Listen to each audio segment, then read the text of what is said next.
नमः शिवाय। शिव पुराण विद्वेश्वर संहिता पहला अध्याय। पाप नाशक साधनों के विषय में प्रश्न। जो आदि से लेकर अंत में है, नित्य मंगलमय है, जो आत्मा के स्वरूप को प्रकाशित करने वाले हैं, जिनके 5 मुख हैं और जो खेल खेल में जगत की रचना, पालन और संहार तथा अनुग्रह एवं तिरोभाव रूप 5 प्रबल कर्म करते हैं, उन सर्वश्रेष्ठ अजर अमर उमापति भगवान शंकर का मैं मन ही मन चिंतन करता हूँ। व्यास जी कहते हैं, धर्म का महान क्षेत्र जहाँ गंगा यमुना का संगम है, उस पुण्यमय प्रयाग जो ब्रह्मलोक का मार्ग है, वहां एक बार महातेजस्वी महाभाग महात्मा मुनियों ने विशाल यज्ञ का आयोजन किया। उस ज्ञान यज्ञ का समाचार सुनकर पौराणिक शिरोमणि व्यास जी के शिष्य सूत जी वहां मुनियों के दर्शन के लिए आए। सूत जी का सभी मुनियों ने विधिवत स्वागत एवं सत्कार किया तथा उनकी स्तुति करते हुए हाथ जोड़कर उनसे कहा, हे सर्वज्ञ विद्वान रोमहर्षण जी, आप बड़े भाग्यशाली हैं। आपने स्वयं व्यास जी के मुख से पुराण विद्या प्राप्त की है। आप आश्चर्य स्वरूप कथाओं का भंडार हैं।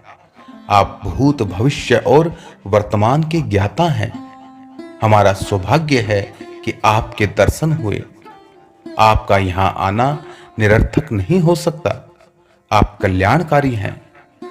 उत्तम बुद्धि वाले सूत जी, यदि आपका अनुग्रह हो तो गोपनीय होने पर भी आप शुभाशुभ तत्व का वर्णन करें, जिससे हमारी तृप्ति नहीं होती और उसे सुनने की हमारी इच्छा ऐसे ही रहती है। कृपा कर उस विषय का वर्णन करें।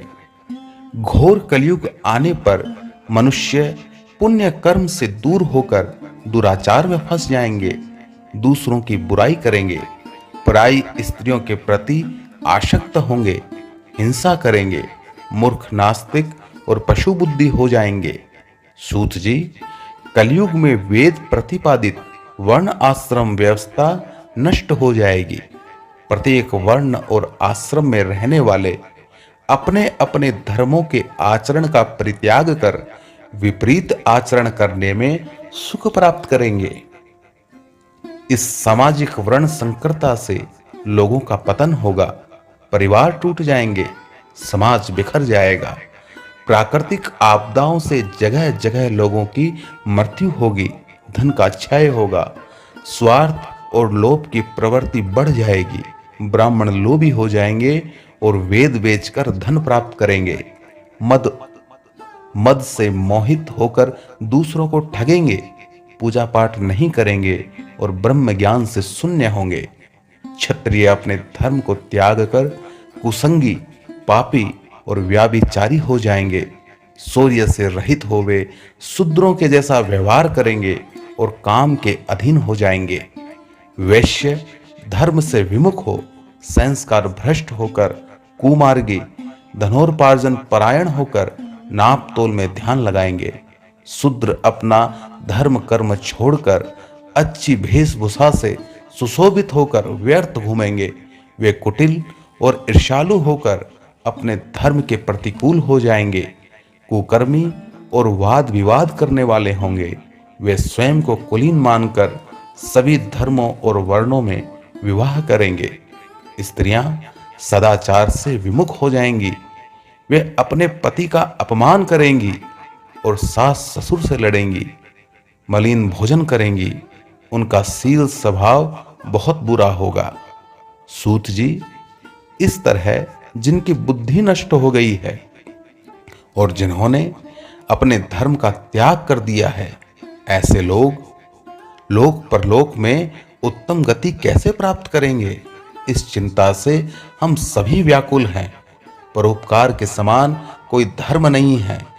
इस धर्म का पालन करने वाला दूसरों को सुखी करता हुआ स्वयं भी प्रसन्नता का अनुभव करता है। ये भावना यदि निष्काम हो तो कर्ता का हृदय शुद्ध करते हुए उसे परम गति प्रदान करती है। हे महामुने, आप समस्त सिद्धांतों के ज्ञाता हैं। कृपा कर कोई ऐसा उपाय बताइए जिससे इन सबके पापों का तत्काल नाश हो जाए। व्यास जी कहते हैं, उन श्रेष्ठ मुनियों की यह बात सुनकर सूत जी मन ही मन परम श्रेष्ठ भगवान शंकर का स्मरण कर उनसे इस प्रकार बोले। यहां से विद्वेषर संहिता का दूसरा अध्याय शुरू होता है। इस अध्याय में शिव पुराण का परिचय है और शिव पुराण की महिमा बताई गई है।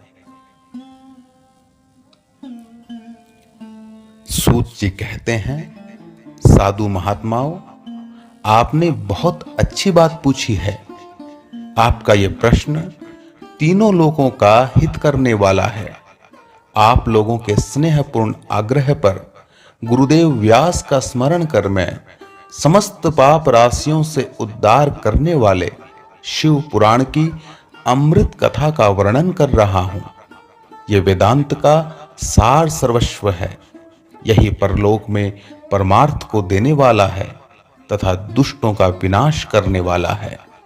इसमें भगवान शिव के उत्तम यश का वर्णन है। धर्म, अर्थ, काम और मोक्ष आदि पुरुषार्थों को देने वाला पुराण अपने प्रभाव की दृष्टि से वृद्धि तथा विस्तार को प्राप्त हो रहा है। शिव पुराण के अध्ययन से कलयुग के सभी पापों में लिप्त जीव उत्तम गति को प्राप्त होंगे। इसके उदय से ही कलयुग का उत्पात शांत हो जाएगा। शिव पुराण को वेद तुल्य माना जाएगा। इसका प्रवचन सर्वप्रथम भगवान शिव ने ही किया था। इस पुराण के 12 खंड या 12 भेद हैं। ये 12 संहिताएं हैं।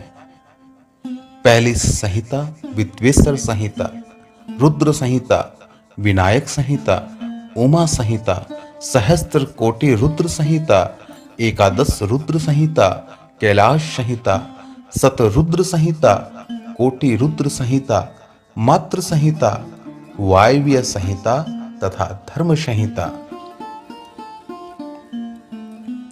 विद्वेषर संहिता में 10,000 श्लोक हैं। रुद्र संहिता, विनायक संहिता, उमा संहिता और मात्र संहिता प्रत्येक में 8-8 हजार श्लोक हैं। एकादश रुद्र संहिता में 13,000, कैलाश संहिता में 6,000, शतरुद्र संहिता में 3,000, कोटि रुद्र संहिता में 9,000, सहस्त्र कोटि रुद्र संहिता में 11,000, वायव्य संहिता में 4,000 तथा धर्म संहिता में 12,000 श्लोक हैं। मूल शिव पुराण में कुल 1,00,000 श्लोक हैं, परंतु व्यास जी ने इसे 24,000 श्लोकों में संक्षिप्त कर दिया है। पुराणों की क्रम संख्या में शिव पुराण का चौथा स्थान है, जिसमें 7 संहिताएं हैं। पूर्व काल में भगवान शिव ने 100 करोड़ श्लोकों का पुराण ग्रंथ ग्रंथित किया था। सृष्टि के आरंभ में निर्मित यह पुराण साहित्य अधिक विस्तृत था। द्वापर युग में द्वैपायन आदि महर्षियों ने पुराण को 18 भागों में विभाजित कर 4,00,000 श्लोकों में इसको संक्षिप्त कर दिया। इसके उपरांत व्यास जी ने 24,000 श्लोकों में इसका प्रतिपादन किया। यह वेद तुल्य पुराण विद्वेषर रुद्र संहिता, शतरुद्र संहिता, कोटि रुद्र संहिता, उमा संहिता, कैलाश संहिता और वायव्य संहिता नामक 7 संहिताओं में विभाजित है। यह 7 संहिताओं वाला शिव पुराण वेद के समान प्रामाणिक तथा उत्तम गति प्रदान करने वाला है। इस निर्मल शिव पुराण की रचना भगवान शिव द्वारा की गई है तथा इसको संक्षेप में संकलित करने का श्रेय व्यास जी को जाता है। शिव पुराण सभी जीवों का कल्याण करने वाला, सभी पापों का नाश करने वाला है। यही सत्पुरुषों को कल्याण प्रदान करने वाला है। यह तुलना रहित है तथा इसमें वेद प्रतिपादित अद्वैत ज्ञान तथा निष्कपट धर्म का प्रतिपादन है। शिव पुराण श्रेष्ठ मंत्र समूह का संकलन है तथा यही सभी के लिए शिव धाम की प्राप्ति का साधन है। समस्त पुराणों में सर्वश्रेष्ठ शिव पुराण ईर्ष्या रहित अंतःकरण वाले विद्वानों के लिए जानने की वस्तु है। इससे परमात्मा का गान किया गया है। यह अमृतमय शिव पुराण को आदर से पढ़ने और सुनने वाला मनुष्य शिव का प्रिय होकर परम गति को प्राप्त कर लेता है।